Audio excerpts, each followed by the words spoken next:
ఈ ముఖ్యమంత్రి రేవంత్ రెడ్డి చేస్తున్న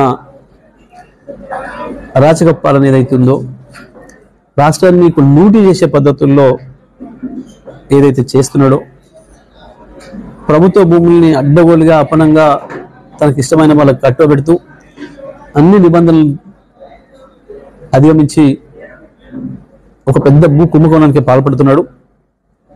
ఇది తప్పకుండా రేపు వచ్చే ప్రభుత్వాలు వచ్చిన తర్వాత, కొత్త ప్రభుత్వం వచ్చిన తర్వాత ఇది విచారించదగ్గ కేసు అవుతుంది. ఇది క్రిమినల్ కేసు అవుతుంది. ఇచ్చిన వాళ్ళు తీసుకున్న వాళ్ళు ఇద్దరు కూడా బాధ్యులు అవుతారు, అందులో సందేహం లేదు. ఇద్దరు కూడా జైల్లో వెళ్లాల్సిన పరిస్థితి వస్తుంది. అంత బహిరంగంగానే చేస్తున్నారు.